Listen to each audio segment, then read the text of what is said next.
మీరు దేనికి ప్రాధాన్యత ఇస్తున్నారు? ఈరోజు మనం హగ్గయి గ్రంథం నుండి మన హృదయాలను కదిలించే ఒక ప్రశ్నను చూద్దాం. బబులోను చెర నుండి తిరిగి వచ్చిన ఇశ్రాయేలీయులు తమ స్వంత ఇళ్లను కట్టుకుంటూ దేవుని మందిరాన్ని నిర్లక్ష్యం చేశారు. అప్పుడు దేవుడు ఇలా అడిగాడు, నా మందిరము పాడైయుండగా మీరు మీ ఇళ్లలో సుఖంగా ఉండటం మీకు తగునా? హగ్గయి 1:4. ఈ ప్రశ్న ఈరోజు మనకు కూడా వర్తిస్తుంది. 1. ప్రాధాన్యతలను సరిదిద్దుకోండి. మీ జీవితంలో దేవునికి మొదటి స్థానం ఇవ్వండి, మీ వస్తువులకో స్వంత కోరికలకో కాదు. ఈరోజు మనలో చాలామంది ఇలానే ఉన్నాం. మన మొబైల్ ఫోన్లు, ల్యాప్టాప్లు, టీవీలు ఎప్పటికప్పుడు అప్డేట్ అవుతూ ఉంటాయి. కొత్త మోడల్ కారు వస్తే దానికోసం ప్లాన్ చేస్తాం, లోన్ తీసుకుంటాం. మన ఇళ్లను అందంగా మార్చుకోవడానికి డబ్బు, సమయం, శ్రద్ధ పెడతాం. ఇవన్నీ మంచి విషయాలే, తప్పు కాదు. అయితే దేవునితో మన ఆత్మీయ జీవితానికి మనం ఎంత సమయం కేటాయిస్తున్నాం?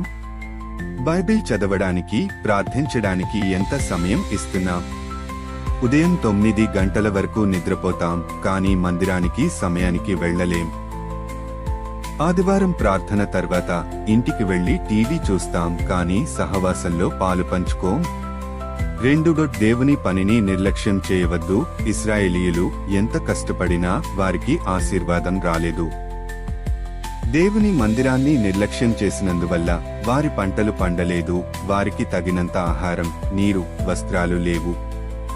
వారు సంపాదించిన డబ్బు చిల్లు సంచిలో వేసినట్లు కరిగిపోయింది. ఇది దేవుడు వారిపై తెచ్చిన ఒక శాపం కాదు, కానీ దేవుని పట్ల వారి అవిధేయతకు సహజ పరిణామం. దేవుడు వారిపై నుండి తన ఆశీర్వాదాన్ని తీసివేసుకున్నాడు. దేవుని పనిని వాయిదా వేస్తే ఆశీర్వాదాలు దూరం అవుతాయి. మీరు విస్తారముగా విత్తి కొద్దిగా కోయిచున్నారు. జీతము సంపాదించుకొనువారు చిల్లు సంచిలో వేసుకొనున్నట్లు సంపాదించుకొనుచున్నారు. హగ్గయి 1:6. మీ జీవితంలో కూడా మీరు ఇలాంటి పరిస్థితిని ఎదుర్కొంటున్నారా? ఎంత కష్టపడినా ఆశీర్వాదం నిలబడడం లేదా? మీ ప్రాధాన్యతలను తిరిగి దేవుని వైపుకు మళ్లించాల్సిన సమయం ఇదే.